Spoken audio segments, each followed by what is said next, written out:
8 سال میشه که در تاجیکستان جشن صدر رو جشن میگیرم و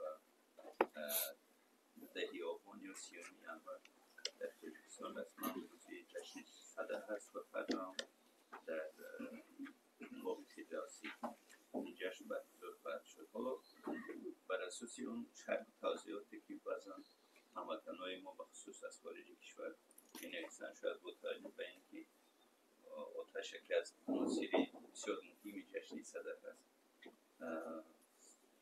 بعضا ارزیابی‌های خیلی سختگیرانه هم به مشاهده میرسد. می‌خواستم نظر شما را در این مورد بدانم که ارزیابی شما از برگزاری این جشن‌های کهن و باستانی ما چی هست و واسه که دیروز شد اگر اشتباه نکنم پارلمان تاجیکستان در مورد تعیین روزی 1 ایلول به عنوان جشن تیرگان هم قرار تصویب کرد. بخصوص در مورد صدر می‌خواستم نظر شما را که آیا با به اصطلاح ارزش‌های دینی و اسلامی مردم ما مغایرت دارد یا نه؟ سلامت باشید. به نام خداوند بی‌نهایت بخشنده و بی‌نهایت مهربان. تمام جشن‌های فرهنگی، یعنی دین مبین اسلام چی میگوید نسبت جشن‌های فرهنگی و ملی هر ملت؟ وقتی کدام جشنی که با دین و با عقیده دین و دینداری مردم مسلمان، یعنی روی راست یگون ضدیت یا ضرر یا آسیب نمیرساند و مسلمان با عقیده مسلمان و دین مسلمان، اون اجازت است، یعنی یگون مشکلی نیست.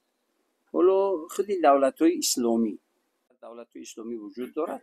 دولت‌های اسلامی هم روزهای ملی و جشنی و روزهای استقلالیت و تمامی، یعنی تنتنه و عنعنه و خیلی باشکوه و شهامت جشن میگیرن و با دین یگون ضدیتی ندارد. البته یعنی کدام جشنی که نباشد مادامی که با عقیده مسلمان، با عبادت مسلمان و با شخصیت مسلمان آسیب یا زیان یا ضرر نداشته باشد، دین مبین اسلام اون رو اجازت میدهد. خصوصا مذهب حنفی میگوید که هر عرفی که یعنی عرف و عادت و عنعنه هایی که مقابل به اسلام نیست اون اجازت است.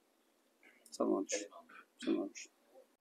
برای مردم به ضرر هم مثلا عنعنه‌های جشن نوروزی که در مناطق‌های دور کشور باقی مانده است تمام کارها را سامان مسئله در یوتیوب برنامه مستقیم ما موضوعی مطرح می شود که خیلی مهم و ضرور از طرف بینندگان یا که همیشه پیگیری میکنن برنامه ما رو، سوال ها پیشنهاد میکنن. در نتیجه سوال های پیشنهاد شده در موضوع مهم و مبرم روز ما برنامه ها میگذرونیم، از جمله یعنی معامله نیکی زن و شوهری، تربیت فرزند، احترام پدر و مادر، یعنی خودداری کردن از خودکشی و دوست داشتن وطن از نظر دینی مبین اسلام، آبادکاری، انسانی مفید بودن و انسانی بی‌ضرر بودن. یعنی در عموم موضوعی خیلی مهمی که برای جامعه داغی روز هست، یعنی در این موضوع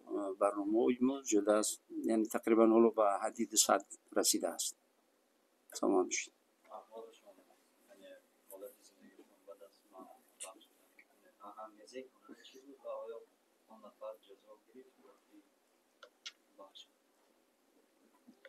خب ما در کشوری که در دولتی هستیم که قانون دارد، قانون ها برای تمامی جنایت ها یعنی قانون معین شدگی هست. همچنین من شخصا گفتم که خدای هدایتش کند. ولو سود ادامه دارد. دوره اول سود یعنی دعوت شد، من همون روزا بند بدم، نتوانستم رفتن، نماینده خود رو روان کردم.